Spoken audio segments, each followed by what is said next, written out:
हरी जय राम कृष्ण हरी जय राम कृष्ण हरी जय राम कृष्ण हरी जय राम कृष्ण हरी जय राम कृष्ण हरी जय राम कृष्ण हरी जय राम कृष्ण जय राम कृष्ण हरी जय राम कृष्ण जय राम कृष्ण हरी जय राम कृष्ण जय राम कृष्ण हरी जय राम कृष्ण जय राम कृष्ण हरी हरी जय राम कृष्ण जय राम कृष्ण हरी हरी जय राम कृष्ण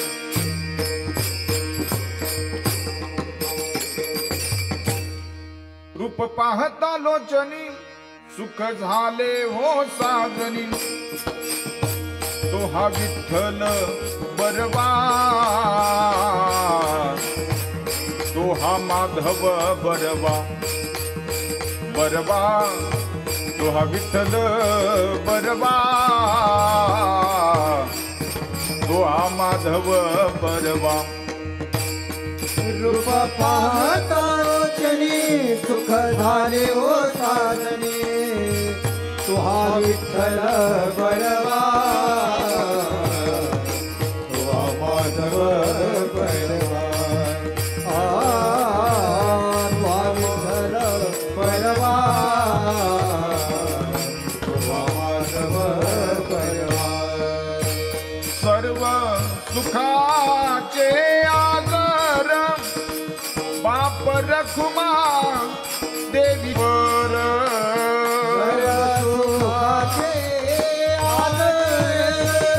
बाप रखुमा देवीवर सर्व सुखाचे आगर बाप रखुमा देवीवर सर्व सुखाचे आगर बाप रखुमा देवीवर तो हा विठ्ठल तुहा माधव बरवा जय राम कृष्ण हरी जय राम कृष्ण जय राम कृष्ण हरी जय राम कृष्ण जय राम कृष्ण हरी जय राम कृष्ण जय राम कृष्ण हरी जय राम कृष्ण जय राम कृष्ण हरी जय राम कृष्ण हरी जय राम कृष्ण हरी राम कृष्ण हरी जय राम राम कृष्ण हरे जय राम कृष्ण हरे राम कृष्ण हरे जय राम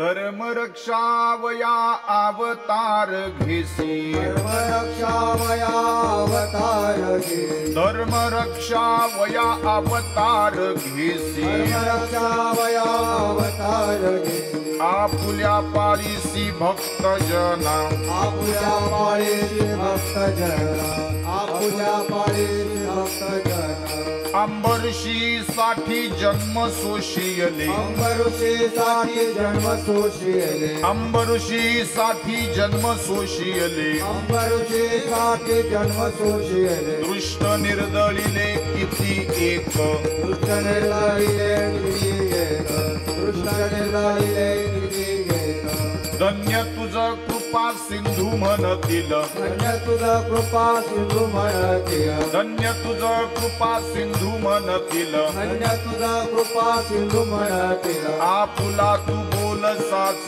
करी आपुलात बोल साच करे आपुलात बोल साच करे तुका म्हणे तुझ वर्णिती पुराणे तुका म्हणे तुझा वर्णिती पुराणे तुका म्हणे तुझ वर्णिती पुराणे तुका म्हणे तुझा वर्णिती पुराणे होय नारायण दया सिंधू होय नारायण दया सिंधू होय नारायण दया सिंधू अंबरीशी साठी जन्म सोशियले अंबरुषी साठी जन्म सोशियले अंबरीशी साठी जन्म सोशियले अंबरुषी साठी जन्म सोशियले दृष्ट निर्दळिले किती एक दृष्ट निर्दळिले किती एक दृष्ट निर्दळिले किती एक विठ्ठल विठ्ठल विठ्ठल विठ्ठल विठ्ठल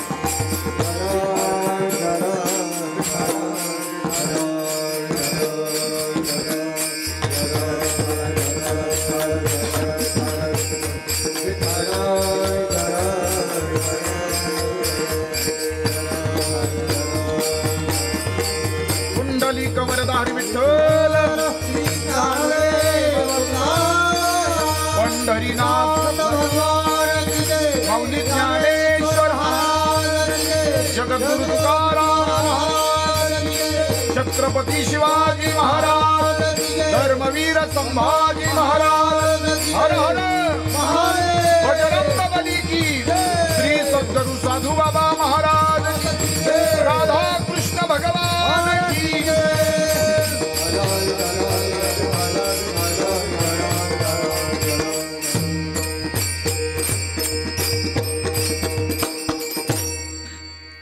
धर्म रक्षा वया अवतार घेसी, धर्म रक्षा वया अवतार घेसी, आपुल्या पाळीसी भक्तजना, अंबरीशी साठी जन्म सोशियले, अंबरीशी साठी जन्म सोशियले, दृष्ट निर्दळिले किती एक, धन्य तुझ कृपा सिंधू म्हणतील, धन्य तुझ कृपा सिंधू म्हणतील, आपुला तू बोल साच करी, अंबरीशी साठी जन्म सोशियले, दृष्ट निर्दळिले किती एक, तुका म्हणे तुझ वर्णिती पुराणे, तुका म्हणे तुझ वर्णिती पुराणे, होय नारायण दया सिंधू, अंबरीशी साठी जन्म सोशियले, दृष्ट निर्दळिले किती एक, विठ्ठल विठ्ठल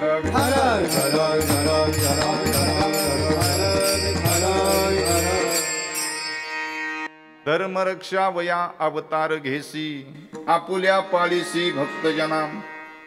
या विश्वामध्ये परमात्मा कशासाठी येतो? तुकाराम महाराज म्हणतात, आपल्या धर्माचं रक्षण करण्याकरता परमात्मा या जगामध्ये अवताराला येतो। एकदा नाही तर अनेक वेळा परमात्मा या ठिकाणी अवताराला येतो। परमात्म्याचं येणं कशासाठी?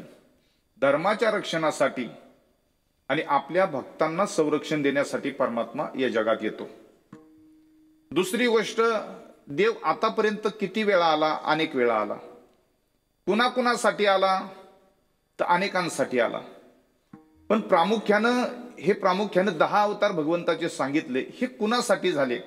तर त्याचं उत्तर देत असताना तुकाराम महाराज म्हणतात, आपल्या भारत देशामध्ये अनेक राजे झाले की ज्या राजांनी आपला भारत देश चालवला, ज्या राजांची आपल्या भारतावरती सत्ता होती, त्याच्यामध्ये आपल्या महाराष्ट्रामध्ये अंबरीश नावाचा एक राजा होऊन गेला।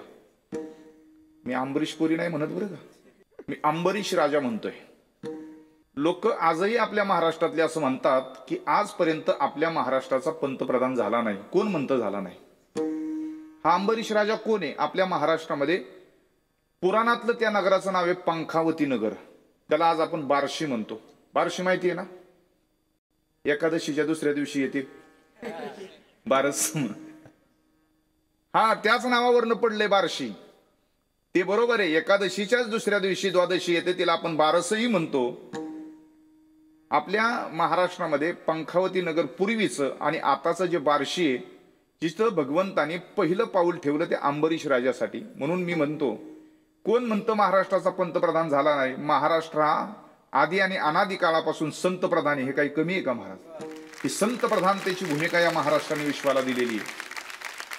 आणि म्हणून अंबरीश नावाचा राजा आपल्या महाराष्ट्रात झाला आणि महाराष्ट्रातल्या एका राजासाठी 10 अवतार परमात्म्याला घ्यावे लागले। त्या 10 अवताराचं वर्णन आपण पुढे करणार आहोत।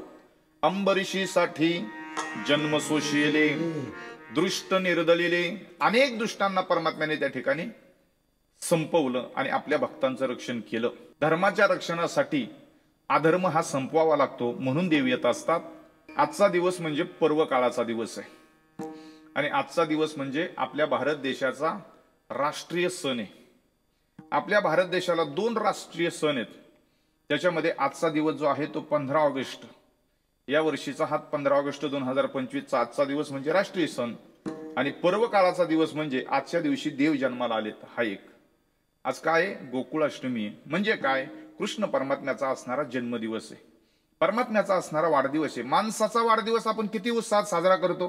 अरे हा तर ज्याने आपल्याला जन्माला घातलं, या विश्वामध्ये हे जग ज्याने आपल्याला दाखवलं, अशा जगाच्या मालकाचा वाढदिवस आहे, त्याचं स्वागत नाही तुम्ही करणार? झोपलेत का काय सकाळी सकाळी? हे स्वागत परमात्म्याचं झालं पाहिजे। अरे तो येणार आहे आपल्याकडे आणि तो येत असताना किती आनंद! अहो सगळ्याला आनंद होतो परमात्मा येतो तेव्हा।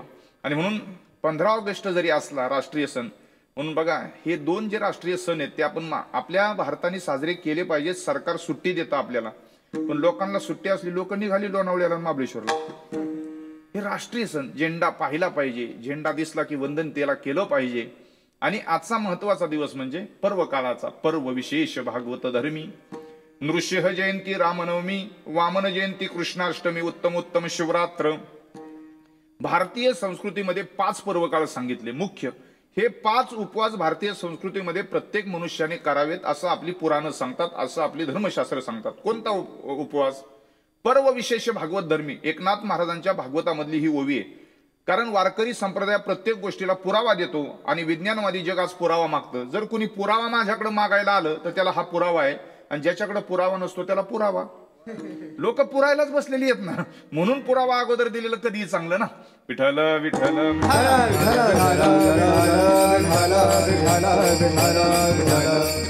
हा झाला एक भगवंताच्या जीवनाचा म्हणजे भगवंताच्या आध्यात्मिक असणारे पर्व काळ. आणि अजून आपल्या एक देशाचं कौतुक करत असताना, कारण आज सगळ्यांच्या मनामध्ये देशाबद्दलचा एक वेगळा भाव जागृत होत असतो. हा देश तुमचा माझा, या साऱ्या भारतीयांचा, मनात असू द्या सदैव आपुल्या वेद लावण्याचा.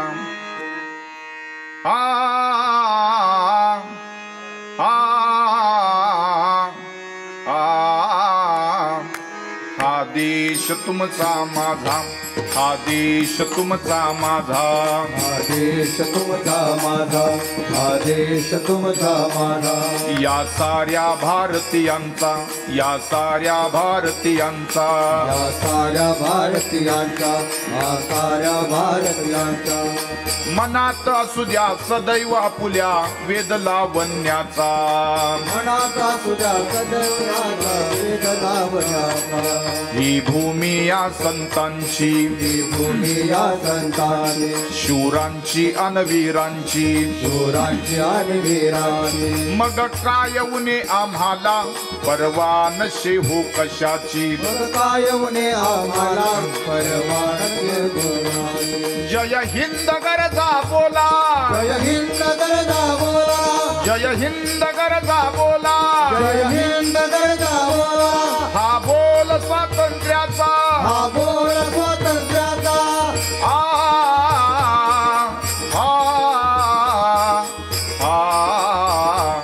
हा देश तुमचा माझा, या साऱ्या भारतीयांचा. मनात असू द्या सदैव आपुल्या वेद लावण्याचा. मनात असू द्या सदैव आपुल्या वेद लावण्याचा. भारत माता की जय. ही कुणाची भूमी आहे? महात्म्यांनी सांगितलं ही भूमी या संतांची. ही संतांची भूमी आहे. शूरांची अनवीरांची, ही शूरांची भूमी आहे, ही वीरांची भूमी आहे. मग काय उणे आम्हाला परवा नशे हो कशाची.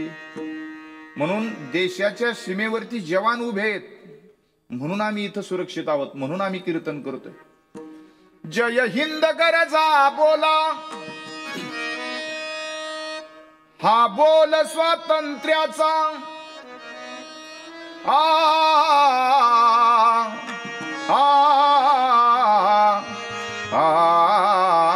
हा देश तुमचा माझा. असो, भारत मातेला वंदन केलं पाहिजे. आपल्या देशाला माता म्हटलं जातं महाराज.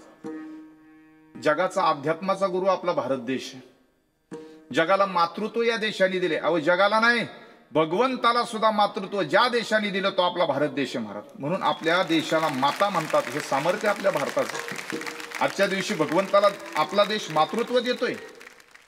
आणि असा देव येतो कशासाठी? यदा यदा ही धर्मस्य ग्लानिर्भवती भारत अद्भुतानाम धर्मस्य तदात्मानं सृजाम्यहं परित्राणाय साधूनां विनाशाय च दुष्कृतां धर्म संस्थापनार्थाय संभवामी युगे युगे.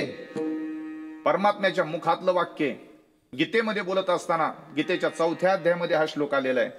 ज्या ज्या वेळेस आपल्या भारतावरती संकट येतं, ज्या ज्या वेळेस आपला धर्म संकटामध्ये सापडतो, त्या त्या वेळेस मी या धर्माच्या रक्षणाकरता इथं उपस्थित असो आणि म्हणून अभंगाच्या पहिल्या चरणामध्ये धर्म रक्षावया अवतार घेती धर्म रक्षावया अवतार घेती धर्म रक्षावया अवतार घेती धर्म रक्षावया अवतार घेती आपुल पाणीती भक्त जना आपुल पाणीती भक्त जना अंबरुचिताती जन्म सोतिये अंबरुचिताती जन्म सोतिये आपुल्या पाळेसी भक्त जन आपुल्या पाळेसी भक्त जन अंबरुषी साठी जन्म सोशिये अंबरुषी साठी जन्म सोशिये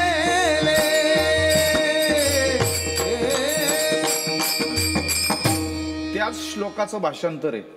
धर्म रक्षा वया अवतार घेशी यदा यदा ही धर्मश्च ग्लानिर्भवती भारता. धर्माच्या रक्षणासाठी देव येतात आणि आपल्या भक्ताचं रक्षण व्हावं, भक्ताचं पालन करण्याकरता देव येतात. असाच एक भक्त आपल्या महाराष्ट्र राज्यामध्ये अंबरीश नावाचा राजा झाला. सामान्य नाही राजा महाराज, अंबरीश नावाचे राजे एकादशी करायचे, दुसऱ्या दिवशी द्वादशीचं पारणं सोडायचे. अशा सकाळच्या संधी काळामध्ये एकादशीचं व्रत त्याला सोडायचं होतं. आणि तेवढ्यामध्ये दुर्वासांचं आगमन झालं. हजारो शिष्यांसह दुर्वास आले आणि मला एकादशीचं पारणं सोडायचे, स्वयंपाकाची व्यवस्था करतो. राजांनी साधूला सांगितलं, आम्ही स्नानावरनं येतो शिष्यांसह. म्हणून दुर्वास मुनी स्नानाला गेले. स्नानाहून यायला विलंब झाला. राजाच्या मनात विचार आला की जर आपण पारणं सोडायला वेळ झाला, आपल्याला उपवास सोडायला जर वेळ झाला, तो वेळही होऊ नये आणि आपलं व्रतही खंडन होऊ नये याच्याकरता फक्त हातावर पाणी घेतलं, तुळशीपत्र हातावर ठेवलं आणि फक्त प्राशन केलं. म्हणजे उपवास सोडल्याचंही पुण्य प्राप्त होतं. आणि अतिथीच्या अगोदर आपण जर एखाद्याला जेवण बनवले, तुम्ही आमच्याकडे जेवायला या, आणि त्याच्या अगोदर जर आपण जेवण केलं तर आपल्याला दोष लागतो. मग जेवण करायचे त्याला सांगून जेवण करा, माझी वेळ ठरलेली आहे जेवणाची, तुम्ही या, माझं जेवण होऊन जाईल, तुम्हाला जेव्हा यायचे तेव्हा या आणि प्रसाद करा. पण नेमकं असं झालं, अंबरीश राजा वाट पाहत होता, उशीर झाला. हातावरती तुळशीदळ पाणी घेऊन व्रत सोडलं आणि दुर्वासांचं आगमन झालं. दुर्वासांनी डोळे झाकले पाहिलं तर राजाने उपवासाचं ते पारणं सोडलं होतं. राग आला.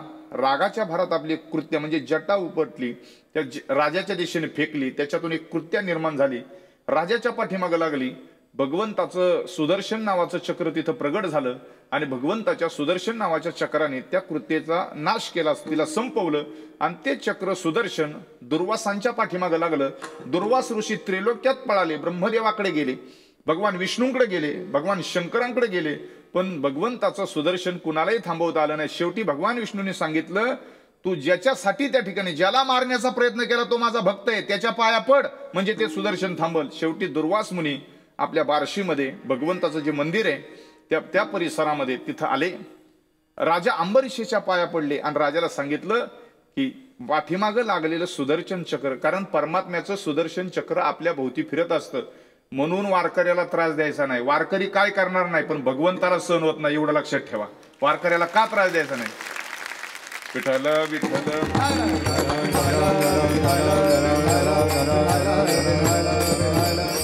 नका जाऊ तया गावा, नामधारकाच्या शिवा, सुदर्शन यावा, गरटी फिरे भोवती. नका जाऊ तया गावा, नामधारकाच्या शिवा, सुदर्शन यावा, गरटी फिरे भोवती. यमाने सांगितले त्याच्या दूतांना, सगळ्याच्या नादी लागा पण वारकऱ्याच्या नादी लागू नका. म्हणून दिंडीवाले दिंड्या जातात इकडूनच, आमचे पताकावाले पुढे असतात. यम अजिबात धाडस करत नाही, कारण पताकावाल्यांना पताका उलटी पण करता येते. हे यमाला धाके द्यायचा, माणसांना धाके द्यायचा काय. वारीच्या वाटेवरती एरवी सरकारी सेवेमध्ये असणारं आमचं पोलीस खातं गुंडाला शिव्या देईन, पण वारकऱ्याच्या पाया पडतं. ही वारकरी संप्रदायाची ताकद आहे महाराज. ही ताकद कुठंच नाही पाहायला मिळणार तुम्हाला. हे सामान्य माणसं घाबरतात हे नवल नाही, यमाला धाके. तुका म्हणे ते बळिया शिरोमणी, हरिभक्त ते मेदिनी. तुका म्हणे कानी, यम सांगे दूताच्या. आणि मग ते अंबरीश राजासाठी फेकून मारलेलं सुदर्शन नावाचं चक्र दुर्वासांचं, अंबरीश राजाने प्रार्थना केली, ते चक्र थांबलं. आणि भगवंतांनी सांगितलं, अंबरीश राजाला शाप दिला होता दुर्वासांनी की बाबा तुला अनेक जन्म घ्यावे लागतील. देवाने सांगितलं, राजा तू काळजी करू नको, तू माझा उपवास करतो, व्रत करतो ना, मी तुझ्या रक्षणासाठी प्रगट झालोय, आणि तुला जो दिलेला शाप आहे तो मी माझ्यावरती घेतो. आणि म्हणून भगवंतांनी तो अंबरीश राजाला मिळालेला शाप स्वतःवरती घेतला. आणि 10 असणारे जन्म जे आपण सांगतोय, आता सांगणारच आहोत, ते 10 जन्म भगवंतांनी स्वतःवरती घेतले. भक्ता कारणे येणे घेतली से आळी, भक्ता कारणे घेतली से आळी. 10 गर्भवास सुशिवन माळी, 10 गर्भवास सुशिवन माळी. 10 गर्भवास सुशिवन माळी, 10 गर्भवास सुशिवन माळी. माझ्या कान्हाचे नाव तुम्ही घ्यावो, माझ्या कान्हाचे नाव तुम्ही घ्यावं, माझ्या कानाचे नाव तुम्ही घ्यावं, माझ्या कानाचे नाव तुम्ही घ्यावं. आणि मग देवाने 10 अवतार घ्यायचे ठरवले. त्याच्यातला पहिला अवतार देवाचा झाला. तो कोणता अवतार आहे पहिला सांगा की. अख्खा देश कीर्तन ऐकतोय ना. देवाच्या कानामध्ये कुंडल कशाची आहेत? आखाडा संपलाय, श्रावण आहे बघा. कानामध्ये कुंडल कशाची आहेत? माशाची कुंडल आहेत, है का नाही. सुंदर ते ध्यान उभे विटेवरी, कर कटेवरी ठेवून या. तुळशी हार गळा कासे पितांबर, आवडे निरंतर ह्याची ध्यान. मकर, मकर म्हणजे मासा, माशाच्या आकाराची कुंडले, मकर कुंडले. तळपती श्रवणी, श्रवणी म्हणजे कान, कानामध्ये चकचकणारी असणारी मकराकार कुंडल पांडुरंगाच्या कानामध्ये. कंठी कौस्तुभमणी विराजित. पहिला अवतार भगवंतानी घेतला तो मत्स्य अवतार घेतला. तो कशासाठी घेतला? शंखासूर नावाचा राक्षस आहे. तो शंखासूर नावाच्या राक्षसाने वेद पळवून चालवले होते, आणि म्हणून भगवंतानी त्याला वेद पळवून घेऊन जात असताना पाण्याच्या मार्गाने निघाला. भगवंत माशाच्या रूपामध्ये आल्याने वेदाचं रक्षण केलं, म्हणून भगवंताचा तो अवतार झाला. एक पहिला अवतार. दुसरा अवतार भगवंताचा सांगितला जातो कोणता? कुर्म किंवा कासव. प्रत्येक मंदिरामध्ये आपण गेलो की मंदिरामध्ये जाण्याच्या अगोदर कासव असतंच महाराज. त्या कासवाकडे एक शक्ती असते महाराज. काय शक्ती आहे? कासव कशासाठी असतं? एक जण म्हणला कासव काय करतं इथं? बरोबर आहे ना. कासव काय करतं मंदिरात? कासवाच्या मध्ये सगळी इंद्रिय एकत्र ठेवण्याची ताकद आणि इंद्रियाचा निग्रह करण्याची ताकद कासवाकडे असते. म्हणून देवाच्या पायाला हात लावण्याच्या अगोदर किंवा देवाकडे जाण्याच्या अगोदर आपल्या सगळ्या इंद्रियांना एकरूप करायचं आणि मगच देवाचं दर्शन घ्यायचं असतं. हे कासव आपल्याला सांगतं. कासव कशासाठी? म्हणून भगवंतानी कुर्म अवतार घेतला, कासवाचा अवतार घेतला. कशासाठी घेतला? त्याचं उत्तर दिलं पुराणांनी. पुराण असं म्हणतात, ज्यावेळेस समुद्र मंथन झालं, इंद्राची सगळी संपत्ती दुर्वास ऋषींच्या शापानं समुद्रामध्ये पडली. संतांचा अपमान केला की आपल्या जवळची संपत्ती जाते, श्रीमंती जाते. म्हणून कधीही संतांचा अपमान करायचा नाही. आणि जर आपल्याला सहज आपल्याला वाटलं ना दारिद्र्य यावं, तुम्ही संतांचा अपमान करून बघा, दारिद्र्य येतं. दुर्वास ऋषी साधू आहेत, आणि दुर्वासानी इंद्राच्या गळ्यामध्ये स्वतः हार घातला होता. इंद्राने तो हार घातला, काढला आणि हत्तीच्या गळ्यामध्ये टाकला. हत्तीने तो हार खाली सोडला आणि पायदळी तुडवला. अपमान झाल्यासारखं वाटलं दुर्वासांना, आणि इंद्राला सांगितलं, उन्मत्त झालास, तुझी सगळी संपत्ती, इंद्राकडे स्वर्गातली सगळी संपत्ती, ती सगळी संपत्ती स्वर्गामध्ये पडेल. त्या क्षणाला एका साधूच्या शापानं सगळी संपत्ती समुद्रामध्ये पडली. ती संपत्ती पुन्हा देवांना मिळवून देण्याकरता भगवंताचंच नियोजन होतं, आणि म्हणून समुद्र मंथन झालं. बरं, समुद्र मंथन करत असताना समुद्र काय सामान्य आहे का? म्हणजे समुद्र मंथन करत असताना मेरू पर्वताचा रवी केला. रवी माहिती आहे ना, ज्याने आपण लोणी काढतो. आणि वासुकी नावाचा जो साप आहे त्याचा दोर केला. तोंडाची बाजू राक्षसांकडे, शेपटाची बाजू देवतांकडे आली. राक्षस नंतर म्हणले हा साप निसतं गरळ ओकतोय म्हणून आमची बाजू बदली करा. राक्षसांना तिकच काय कळतं का माहिती, त्यांनी बाजू बदली करून घेतली. आणि ते मंथन होत असताना लोणी काढताना मंथन करावं लागतं. मंथोनी नवनीता, हे देवाचं पण तसंच आहे. साधनाच करावी लागते तेव्हा देव हाताला लागतो. मंथन करावं लागतं तेव्हा लोणी हाताला लागतं. तेव्हा नामाचं मंथन करावं लागतं तेव्हा देव हाताला लागतो. तसंच समुद्रामध्ये मंथन चालू असताना मेरू पर्वताचा असणारा रवी आणि वासुकी नावाच्या सापाचा असणारा दोर, त्याचं मंथन चालू होतं. पण काय झालं, खाली आधार नव्हता आणि तो रवी मेरू पर्वत रसातळाला जायला लागला. भगवंत म्हणले जर रवी रसातळाला गेला तर समुद्रातली जी 14 रत्न आहेत ना, ती 14 रत्न पुन्हा बाहेर यायची नाहीत. भगवंताला इंद्राची संपत्ती इंद्राला परत मिळवून द्यायची होती. म्हणून भगवंताने कासवाचा अवतार घेतला आणि आपली पाठ दिली. लोक म्हणतात ना कासवाची पाठ किती टणक असते, दगड जरी टाकला तरी फुटत नाही. तसा टाकून नका बघू, पण फुटत नाही म्हणतात. त्या पाठीवरती भगवंताने तो पर्वत मेरू पर्वत थांबवला. विठ्ठल विठ्ठल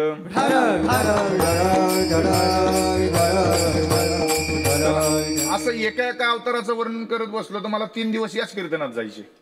त्याच्यामुळं झालं कासवाचा दुसरा अवतार. तिसरा अवतार कोणता? वराह अवतार. तो कशासाठी घेतला? हिरण्यकश्यपाला, हिरण्याक्षाला भगवंतानी मारलं म्हणून वराह अवतार. का मारलं, कसं मारलं, तो इतिहास कधीतरी पुन्हा पाहू. चौथा अवतार कोणता? नृसिंह अवतार, प्रल्हादाच्या रक्षणासाठी. 5वा अवतार वामन अवतार. राजा बळी हा दैत्य होता, पण राजा बळीला स्वर्गात पाताळातलं राज्य दिलं, त्याच्यासाठी वामन अवतार भगवंताने घेतला. 6वा अवतार परशुरामांचा. क्षत्रिय पृथ्वी त्या ठिकाणी करील हा संकल्प 21 वेळा क्षत्रिय पृथ्वी केली परशुरामांनी. 7वा अवतार झाला तो रामाचा आणि 8वा अवतार कुणाचा झाला? कृष्णाचा. 9वा अवतार बौद्ध अवतार आणि 10वा अवतार कलिंकी अवतार. असे 10 अवतार भगवंताने घेतले. ते कुणासाठी घेतले? अभंगाचं दुसरं चरण.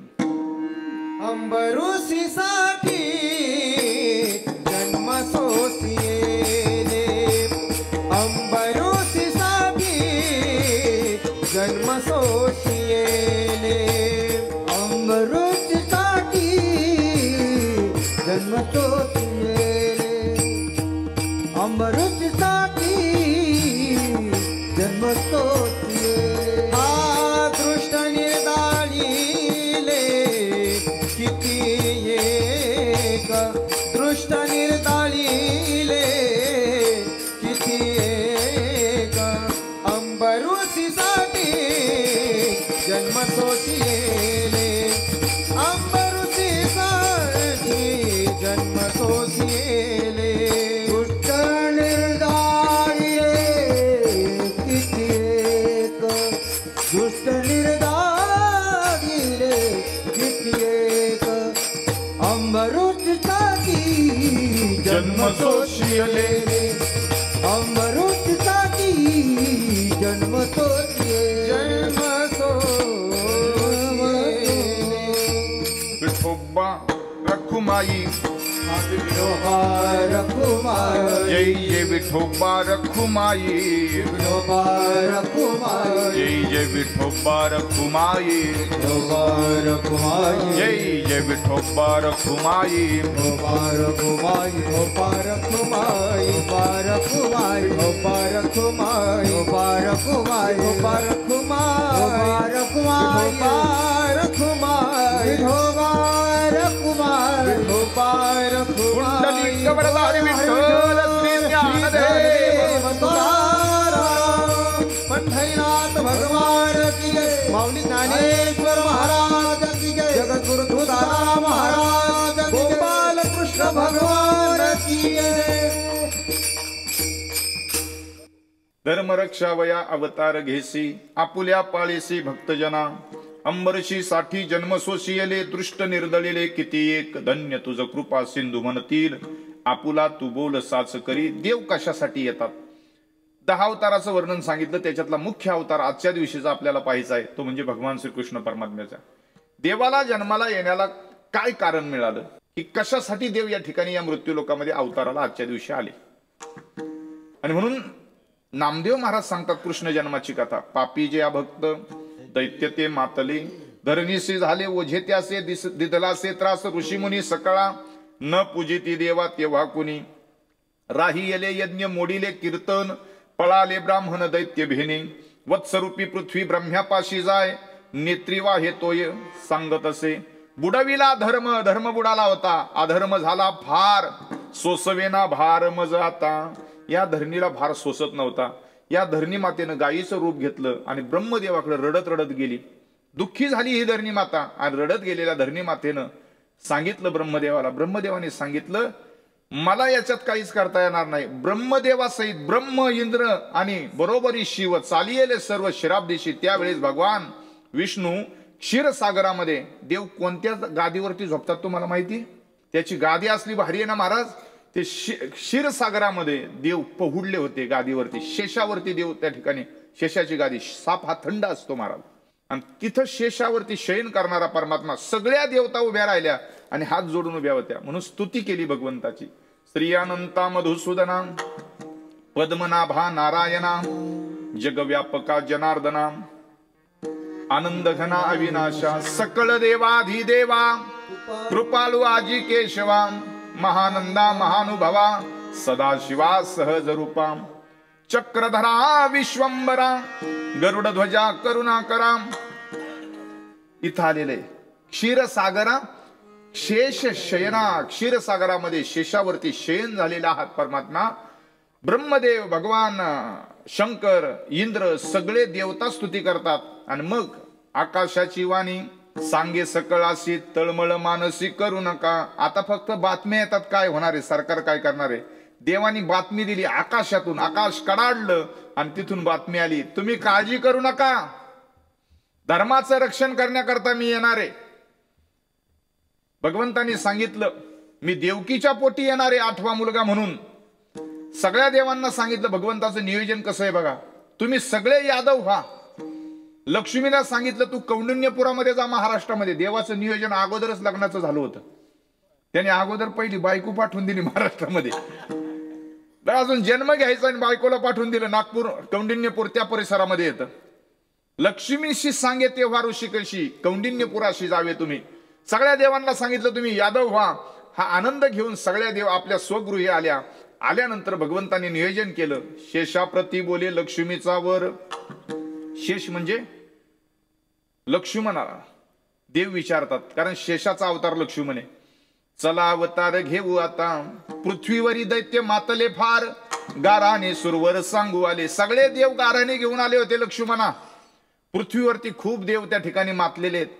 शेष म्हणे मज श्रम झाले फार या लागी अवतार मी न घ्यायची राम अवतारामध्ये तुमच्या बरोबर होतं देवा आणि राम अवतारामध्ये 14 वर्षाचा वनवास आणि 14 वर्ष उपवास करावा लागला आता मी नाही जन्म घेणार तुम्हाला सगळं माहिती आहे नामा म्हणे ऐसे वदे धरणीधर आणि हसोनी श्रीधर काय बोले बघा देवाची नावं कशी श्रीधर कुणाला म्हणायचं हे कृष्णाचं नाव आहे श्रीधर आणि धरणीधर कुणाचं नाव आहे हे लक्ष्मणाचं दुसरं नाव धरणीधर आहे हे बलिभद्राचं नाव धरणीधर आहे शेषाच्या हाती धरणीची गती आणि ज्ञानेश्वरांनी चालविल्या जड भिंती आपण म्हणतो ना शिंपल्यामध्ये निगती मोती धन्य धन्य ती भारतीय संस्कृती म्हणून भारतीय संस्कृतीचा उभा धागा प्रभू राम आहे आणि भारतीय संस्कृतीचा आडवा धागा भगवान श्रीकृष्ण आहे महाराज या 2 धाग्यावरती आपली भारतीय संस्कृती उभे आणि आडवे धागे तुम्ही पहा उभा का म्हटलं राम अयोध्येकडून निघाले आणि खाली रामेश्वरला गेले कृष्ण परमात्मा द्वारकेकडून निघाले आणि इकडे जगन्नाथपुरीला गेले म्हणून उभे आणि आडवे धागे आहेत भारतीय संस्कृतीचे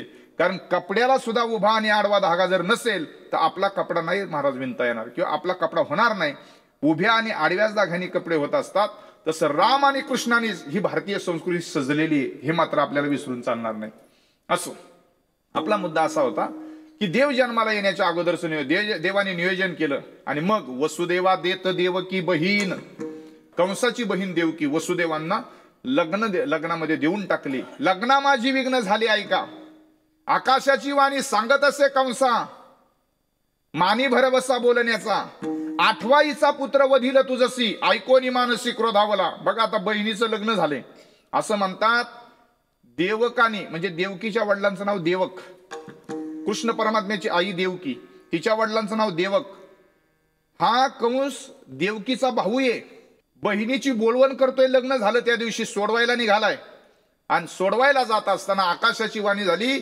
8वा हिस्सा होणारा मुलगा कंसा तुला मारणारे. राग आला आणि बहिणीला मारण्यासाठी तलवार घेतली.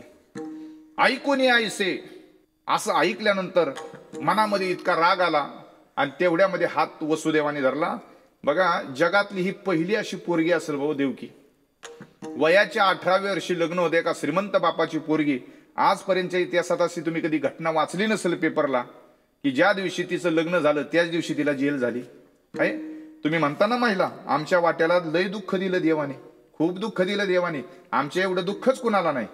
आता ऐका देवकीचं दुःख. कृष्ण जन्माला येण्याच्या अगोदर देवकीने किती सहन केलं. अरे अजून 8वं पोरग जन्माला येणारे, लग्न झालं त्याच दिवशी भाऊ मारायला उठलेला आहे. 8वा हिचा पुत्र वधिल तुझशी ऐकोनी मानसी क्रोधावला. तेवढ्यामध्ये हात तो धरला वसुदेवे. पुण्य सारावया भेटे देव ऋषी वधिवाळ कशी ठेवू नको हे सगळं नंतर सांगतो मी तुम्हाला. पण ऐका, जेलमध्ये ठेवलं कंसाने. कारण वसुदेवांनी सांगितलं बाबा मारू नको, ही तिच्या कर्माने मरणार आहे. संत नेहमी राक्षसाला सुद्धा वाचवतात महाराज. त्याच्यातलं पहिलं उदाहरण असेल वसुदेव संत आहेत आणि कंस राक्षस आहे. राक्षसाला सुद्धा ब्रह्महत्येपासून वाचवलं महाराज. हे साधूचं लक्षण असतं महाराज. संत कसे असतात, राक्षसावरती सुद्धा कृपा करतात. मग भजन करणाऱ्यावरती नाही होय, आणि कीर्तन ऐकणाऱ्यावरती मग तर किती करतील महाराज. विचार करा तुम्ही. जेलमध्ये ठेवलं देवकीला आणि वसुदेवांना.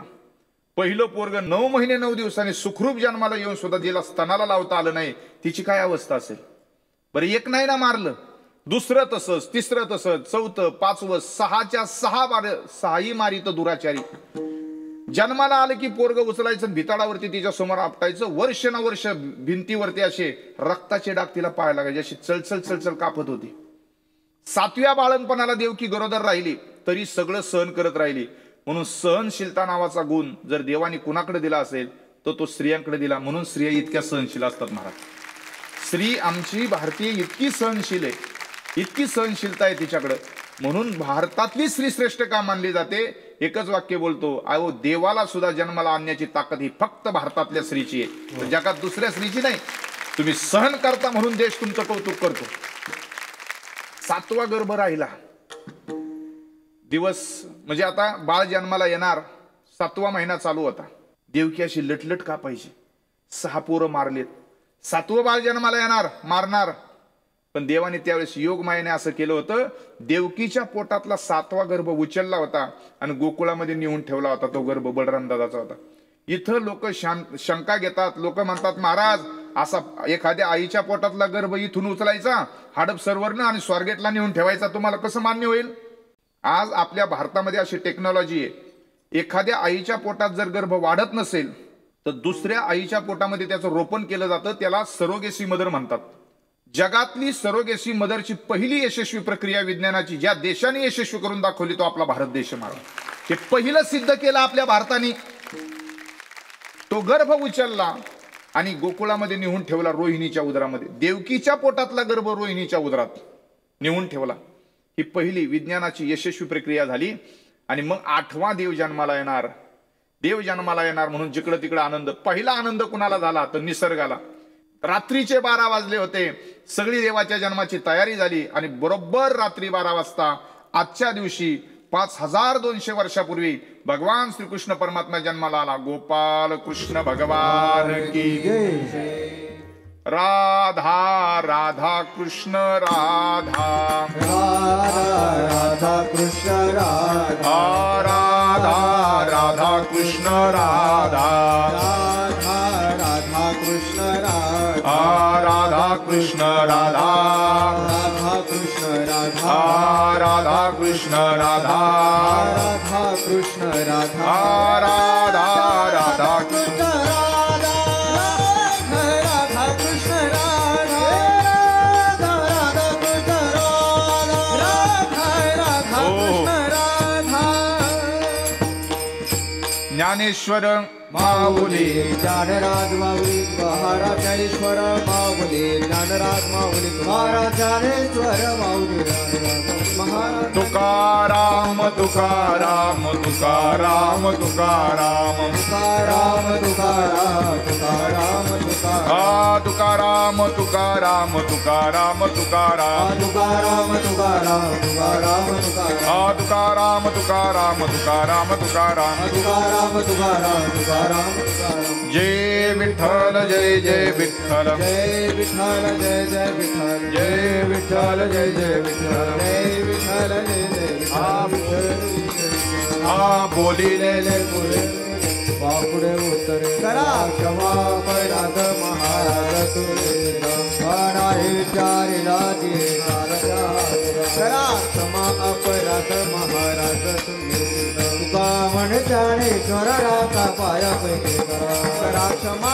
अपराध महाराज ज्ञानदेव तुकाराम ज्ञानदेव तुकाराम ज्ञानदेव तुकाराम ज्ञानदेव तुकाराम ज्ञानदेव तुकाराम तुकाराम तुकाराम तुकाराम तुकाराम